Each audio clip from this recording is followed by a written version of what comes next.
Hi, I'm Jerry Kein again, and you're talking about hysterical cases and people that could be classified as hysterical.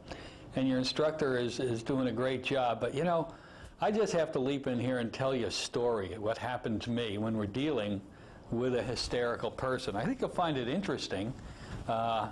I was just a young man. I was probably about 16 years old, maybe a little less, maybe in the 15 area. I can't quite remember anymore.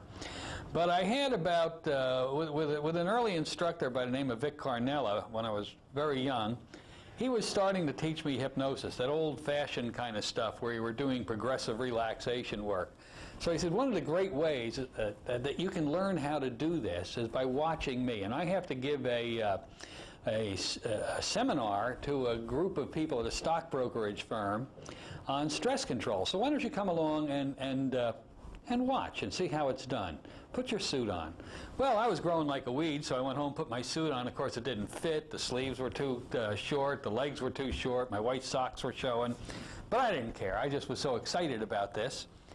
So we went over to this stock brokerage firm, which was back in the 50s, not to date myself, but I just did. And it was owned by a woman, and which was unusual because women generally didn't have those type of businesses back then. Actually, she had about 7 stock brokerage offices. And we went into this one, and there was probably about 28, 29 stockbrokers in there that wanted to learn these stress control techniques. Well, my friend Vic Carnella gets up there, and he says, my name is Vic Carnella. And he gives them a short pre-talk about hypnosis, very short. And keep in mind, as I'm telling you this, up to this time, I only had very little instruction in hypnosis. And he looks up at the audience and says, you know, he says, you may have noticed that young man I came in here with today. His name is Jerry Kein. And his family are famous hypnotists from many years ago, through many generations in this country. I'm scratching my head going, that's not real. My father is a lawyer and nothing to do with hypnotism. Anyway, he says, and Jerry is probably one of the most experienced hypnotists in the world today. And let me show you what I mean. Why don't we invite him up here to do this seminar and watch how great it works? Well, when he said that, my mouth dropped down. I couldn't believe it. Next thing I remember, he said, let's give him a hand. And everybody's clapping, and he's saying, come on up. And I started walking up there in a daze. I had no clue what I was going to do. The only inductions I really knew is up to that point was working with a progressive relaxation and maybe a pendulum. So I go walking up there, and as I'm walking past him, he says to me, just remember what I told you. Well, I walk up and get behind the podium like this one, and I don't have a clue what he told me. Finally, it hit me, and I remembered. He says, you know, these people don't know how, what you do or how you do it. So anything you do is going to be okay. And if you foul up, just don't say, oops, and you're going to be fine. You can go back and do it the other way. And I said, I can do this. I was brave when I was a young guy. I said, I can do this. So I got up there, and I says, I didn't know what to do.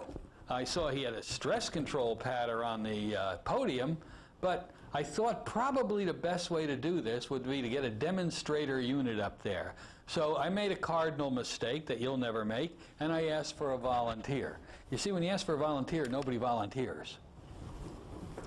Well, nobody volunteered. And I'm standing there up there, this little 15, 16-year-old kid maybe, and finally the woman that owned the firm volunteered. Well, you have to remember, at this part of my life, my voice was starting to change, and I was deathly afraid of only one thing in this world, and that was girls. I couldn't talk to them. If I was going to talk to them, my throat would lock shut. I was doomed. Anyway, up comes this woman, and she happened to be extremely beautiful, a redhead.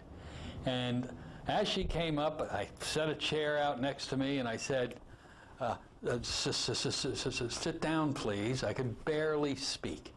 And I didn't know what to do. And here she is, the first real woman I was ever near, probably, I think, in my life.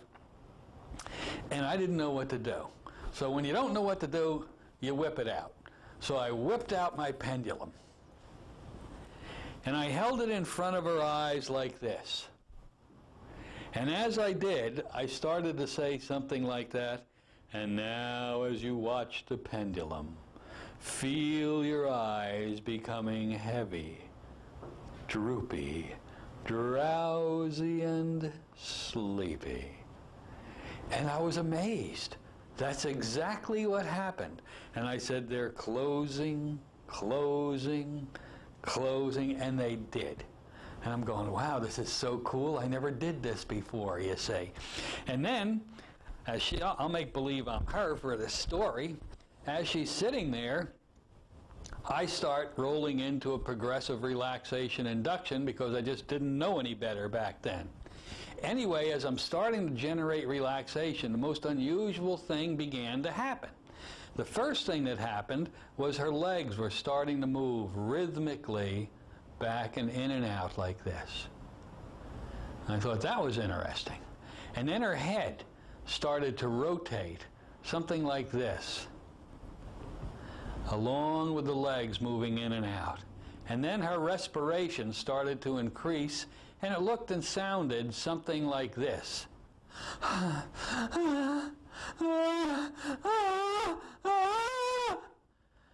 Well, obviously, something was going to happen, and I wasn't really interested in seeing what was going to happen, I'll be honest with you, because it looked like a major explosion.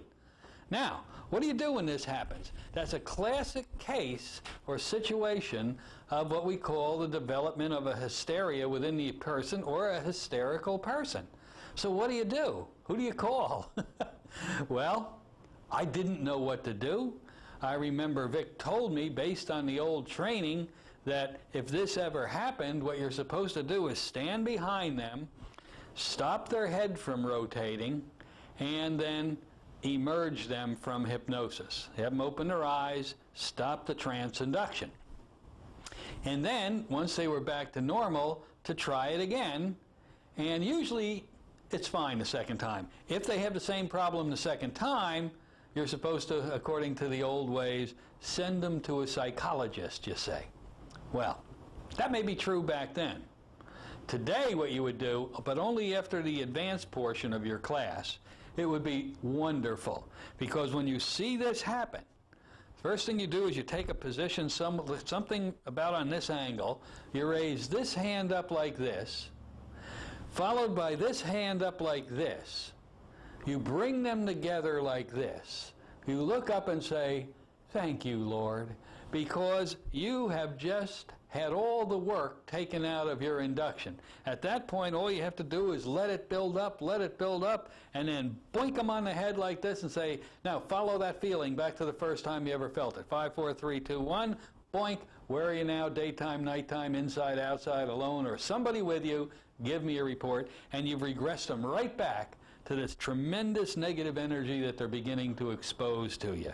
So, but until you have the advanced portion of your class, just stop it in the manner that I told you, and everything's going to be fine. But you need to be aware of this, because this will happen to you. It may not happen to you with your first or second or 20th client, or it may happen with your very first. So I got through it. You're going to do it even better than I did, because now you know what you're doing, and I had no clue what I was doing. So that's my story on that one. Hope